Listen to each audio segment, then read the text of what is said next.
بسم اللہ الرحمن الرحیم۔ شروع اللہ کے نام سے جو نہایت مہربان رحم والا ہے۔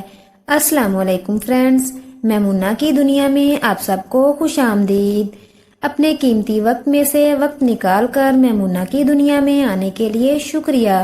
میمونہ کی دنیا میں آپ کو ملیں گی بہت ہی دلچسپ کہانیاں، سبق آموز کہانیاں، پرانے قصے، اسلامک قصے اور بہت کچھ۔ تو میرے ساتھ جڑے رہنے کے لیے اور ہر نئی اپڈیٹ کے لیے چینل کو سبسکرائب کریں، اور ویڈیو پسند آئے تو ویڈیو کو لائک اور شیئر کرنا مت بھولیں۔ جزاک اللہ۔ بہت پرانے زمانے کی بات ہے، کسی ملک پر ایک بادشاہ حکومت کرتا تھا۔ اس بادشاہ کے نظم و نسق اور نیک دلی کی وجہ سے اس کی رعایا بہت چین اور سکون سے اپنی زندگی بسر کر رہی تھی۔ اس ملک کے لوگ کی خاص بات یہ تھی کہ وہ ہر وقت اپنے اپنے کاموں میں مصروف رہتے تھے، جس سے ملک بھی خوب ترقی کر رہا تھا اور لوگ بھی آسودہ حال تھے۔ ان کا بادشاہ نہ صرف یہ کہ بہت سمجھدار اور بہادر تھا، بلکہ وہ ایک امن پسند حکمران بھی تھا اور اپنے پڑوسی ملکوں کے ساتھ مل جل کر رہتا تھا۔ بادشاہ کا ایک چھوٹا سا شہزادہ بھی تھا، جس کی عمر یہی کوئی 2-2.5 سال کی تھی۔ شہزادہ بہت ہنس مکھ اور کھلنڈر تھا اور دن بھر محل میں گھنٹوں گھنٹوں چل کر خوش ہوتا تھا۔ بادشاہ نے اس کے لیے پورے محل میں دبیس اور قیمتی قالین بچھوا دیے تھے تاکہ وہ آرام سے ان پر چلے پھرے اور مٹی وغیرہ سے محفوظ رہ سکے۔ بادشاہ کے پڑوس میں ایک اور ملک بھی تھا۔ اس کا موجودہ بادشاہ کسی زمانے میں اسی ملک کا وزیر تھا، مگر پھر اس نے سازش کر کے اس ملک کے بادشاہ کو قید کر دیا اور خود تخت پر قبضہ کر کے بادشاہ بن گیا۔ وہ تو اس کو قتل کر دینا چاہتا تھا، مگر ایک بات کی وجہ سے مجبور ہو گیا تھا۔ اس بادشاہ کے پاس ملک کے خزانوں کی چابیاں تھیں۔ ان چابیوں کو وہ ایک خفیہ جگہ چھپا کر رکھتا تھا۔ وزیر نے بادشاہ پر بہت سختیاں کیں تاکہ وہ خزانوں کی چابیاں اس کے حوالے کر دے، مگر بادشاہ سمجھ گیا تھا کہ اگر اس نے چابیاں اس نمک حرام وزیر کے حوالے کر دیں تو وہ اسے مروا دے گا، اس لیے وہ چپ چاپ ہر اذیت سہ لیتا تھا۔ وزیر ایک لالچی آدمی تھا اور اسے دولت جمع کرنے کا جنون کی حد تک شوق تھا۔ اسی لالچ کی وجہ سے اس نے اپنی آس پاس کی تمام چھوٹی چھوٹی ریاستوں پر فوج کی مدد سے چڑھائی کر دی اور ان پر قبضہ کر کے ان کی ساری دولت ہتھیا لی۔ ان کامیابیوں کی وجہ سے اسے یہ غرور ہو گیا تھا کہ وہ جس ملک پر بھی چاہے حملہ کر کے اس پر قبضہ کر سکتا ہے۔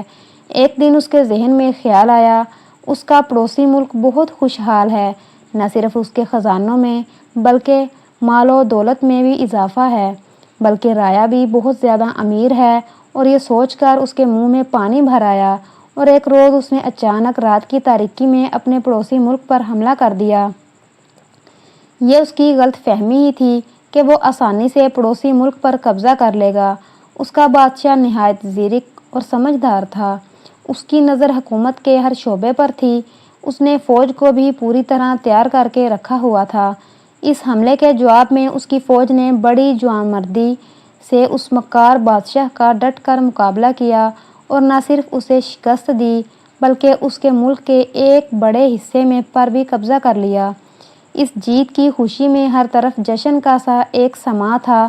بادشاہ نے جنگ کے نتیجے میں جیتے ہوئے علاقوں میں اپنے گورنر مقرر کیے اور محل واپسی کی تیاریاں شروع کر دیں۔